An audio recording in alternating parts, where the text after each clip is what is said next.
kiss, a little souvenir. Can I steal it from you? To memorize the way you shock me, the way you move here. Just wanna feel it from you.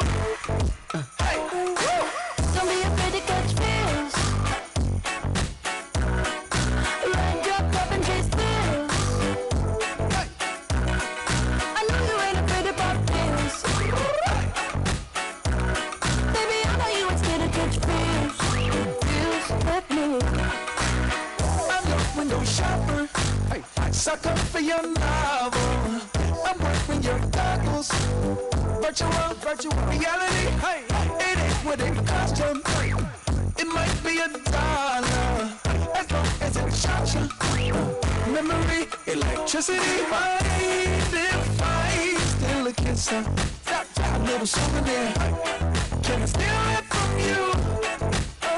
To memorize the way you shock me, the way you move here. Just wanna feel it from you.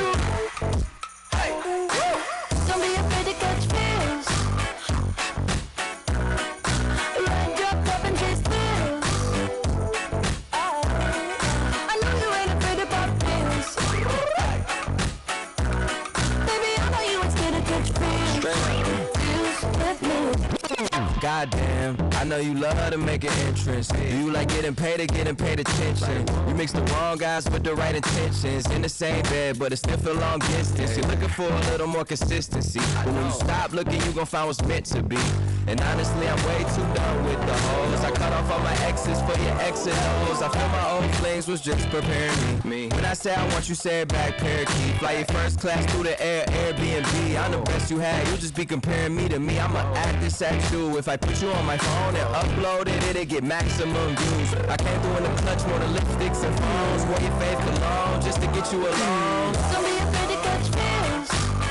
Don't be afraid to catch these feels. Raindrop up and chase thrills. Yeah. I know you ain't afraid of pop pills. Baby, I know you ain't scared to catch feels. Feels with me. Don't be afraid to catch feels. No. Don't be afraid. Raindrop up and chase thrills. I know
back to music.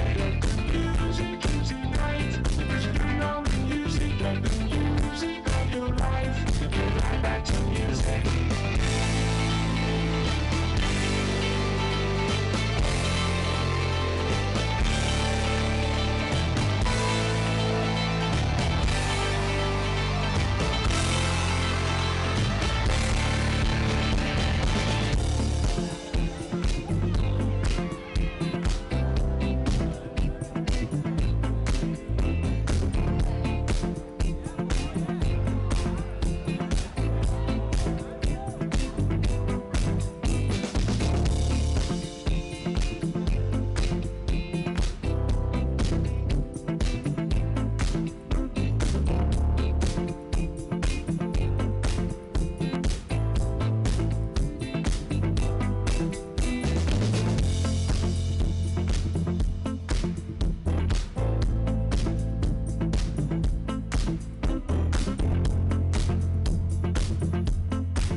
Private plane in a matter of moments. I think he has escaped. Well, Mr. McMahon has made his way up the aisle, and he's not saying how, he's saying goodbye. He's the chairman of the WWE. Uh-oh, wait a minute. Watch out, Mr. McMahon, here comes Lashley! Bobby Lashley. Lashley sprinting up the aisle. Bobby Lashley with cat quickness, and now Lashley, the powerhouse, has the chairman of the WWE under control. Oh no. The boss is being manhandled by the ECW champion, Bobby Lashley. A thumbs up from the Donald, whose hair is safe, we think, for now. JR, it looks like we're going to have ourselves a bald billionaire. Stone Cold guaranteed that there would be a bald billionaire. Time to get buzz. And the festivities, if you will take place in the center of the ring. Uh-oh.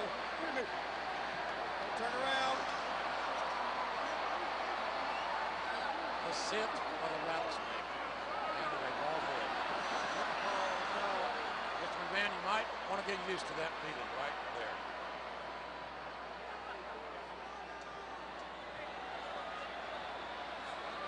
Oh!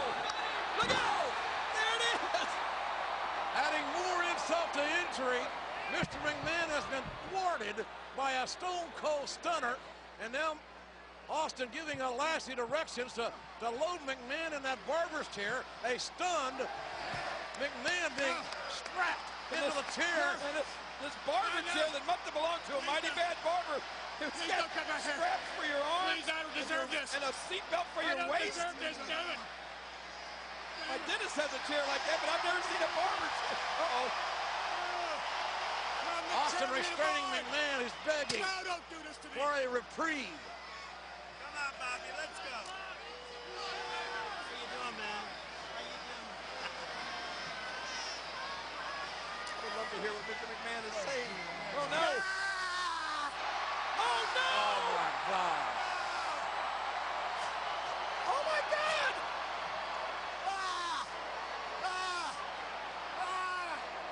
Trump and Lashley shaving Mr. McMahon bald. Don't do this to me. You can hear Mr. McMahon screaming over here in ringside, JR. Oh, no. No. He's Don't you crying. look at me. Stop it. Stop it, don't. You're going to make me look like a focus. Oh, no, no, please. No. Oh, my God, no. Donald Trump actually doing the honors himself. Oh, God. One billionaire saving another billionaire's head. And King, one of the great mysteries of life has just been discovered. It was Mr. McMahon's real hair all along. And he just lost it.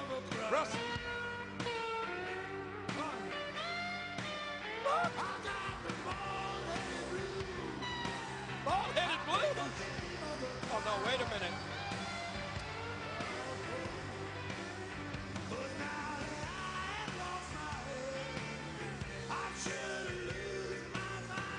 Oh, Donald Trump is having a little too much fun here, there. And they're actually shaving Mr. McMahon's head. They got the...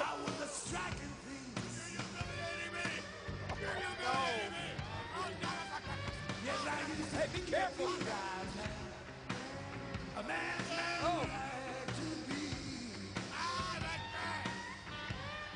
There, what are you smiling at?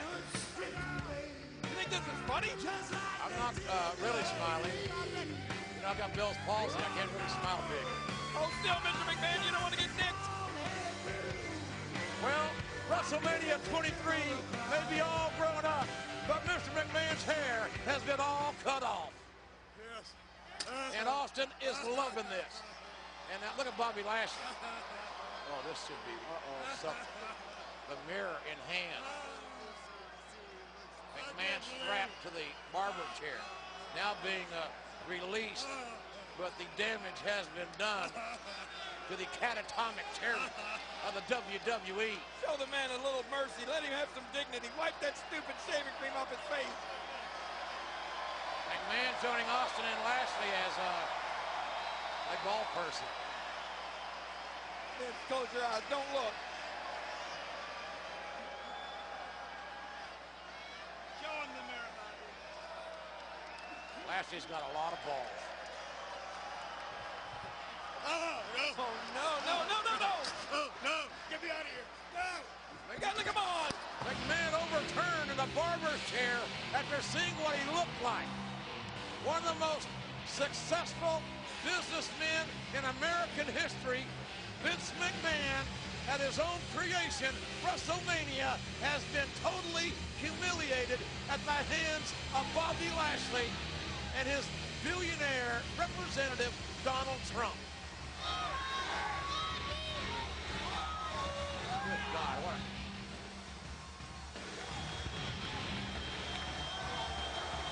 King, I almost have empathy for Mr. McMahon. Yeah. Keyword being almost, Austin, Lashley, and Trump celebrating with a cold one. Mr. McMahon won't be celebrating anything for a long, long time. They are. You ever notice how big Mr. McMahon's ears are? I beg your pardon? You see how big Mr. McMahon's ears are? Wait! Hey! Oh, Austin! Austin stunned the Donald! What? Stone Cold just stunned him! Good God Almighty! What? What a WrestleMania! Stone Cold just stunned Donald Trump! What a lawsuit that's gonna be! You can't stun Donald Trump! I bet Trump's ex-wives are doing cartwheels. It's better than alimony. A stunner on the Donald from the rattlesnake.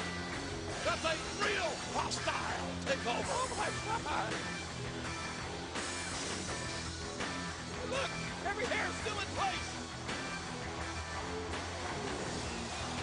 Stone Cold Steve Austin has put an indelible imprint, a rattlesnake imprint, on WrestleMania 23 and did every single thing that he said he was going to do. Well, let's check this out one more time. The clothesline, the billionaire clothesline. Mr. McMahon had promised a billionaire bitch slap, but instead, His MAGA went for the spot. Austin avoided it. Hits a stunner on MAGA. And then Lashley, bam!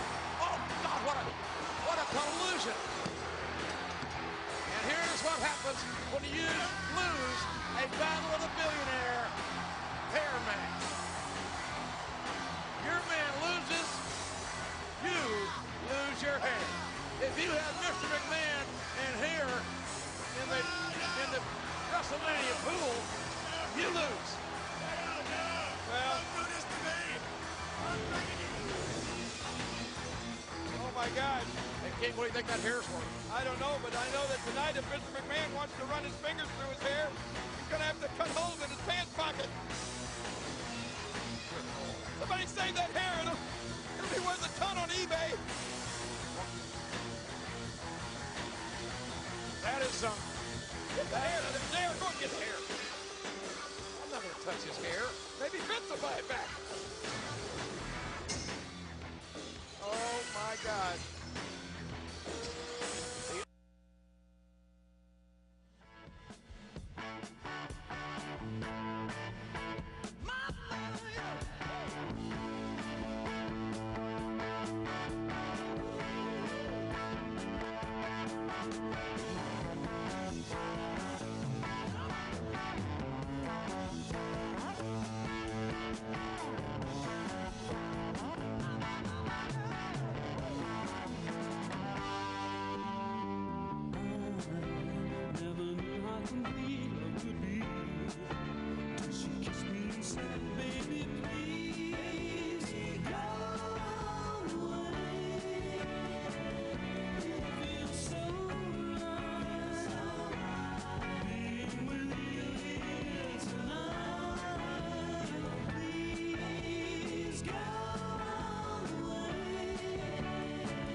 Say you're going out late, I count down till you call me.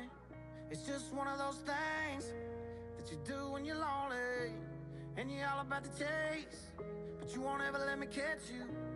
And I wish it was the same, but I know I'm gonna let you in again. And when I do, it's gonna hurt like hell, and you don't mean to. That's what I tell myself, but why you gotta be so heartless? I know you think it's harmless, you're tearing me apart. And girl, the hardest part is you're so high on attention, taking miles from inches. Leave me in the darkness, never finish what we started. Girl, why you gotta be so heartless? Why you gotta be so heartless?